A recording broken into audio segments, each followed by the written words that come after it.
Les prétendants à la victoire dans la première course sont principalement Rawata, qui a été l'auteur d'un entraînement intéressant, démontrant sa bonne santé, Ambassador Rex, qui semble avoir retrouvé ses moyens et qui est bien physiquement,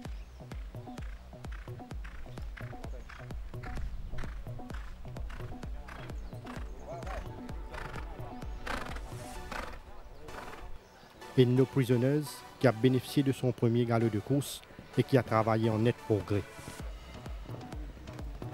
Dans la deuxième course, Mr. Leyen affiche la grande forme actuellement et l'a donné entière satisfaction lors de son quintet. Cherish the Charm progresse de façon satisfaisante et l'a paru dans de meilleures dispositions. Blueberry s'est refait une santé à Floréal et s'est montré bien appliqué sur la grande piste. Dans la troisième course, Spinnecoin a accompli des signes évidents de progrès et l'a paru plus affûté ces derniers temps. De Fabulux commence à retrouver ses automatismes et sa belle forme n'est pas passée inaperçue. Acapella s'est bien adapté à son nouveau mode d'entraînement et il a été patiemment préparé depuis sa dernière sortie. Dans la quatrième course, Maestro Salute a profité d'un break à Floréal pour peaufiner sa condition et il affiche une bonne forme en apparence. Top of the Chocks est sur la bonne voie concernant sa progression et il a laissé une bonne impression lors de son quintet. Piquet a maintenu une stabilité au niveau de sa condition et il a bien entamé son travail jusqu'à présent.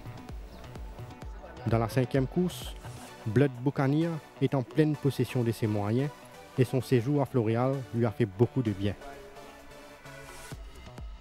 Sea Major a gagné davantage en condition et il a fait preuve d'une belle générosité sur la grande piste. Red Tractor est en net regain de forme, il ne s'est contenté que du maintenance work.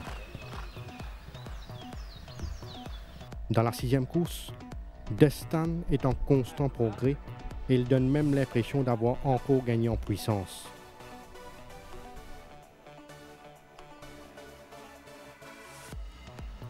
Roman Manor commence graduellement à retrouver ses moyens et il affiche une forme plaisante. Pont d'Avignon respire la grande forme actuellement et sa bonne condition physique a retenu l'attention. Dans la septième course, Double Dash se rapproche de son meilleur niveau et il a fait preuve d'un bon potentiel lors de son quintet.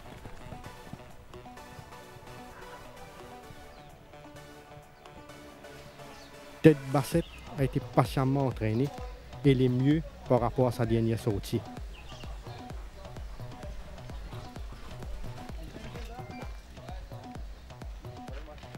Evergreen a bénéficié de son dernier galop de course et il a travaillé en net progrès.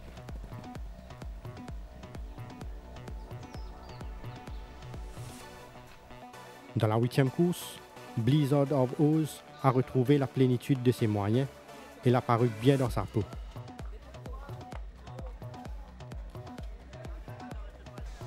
Van der Skele progresse après chacune de ses séances d'entraînement et il est bien physiquement.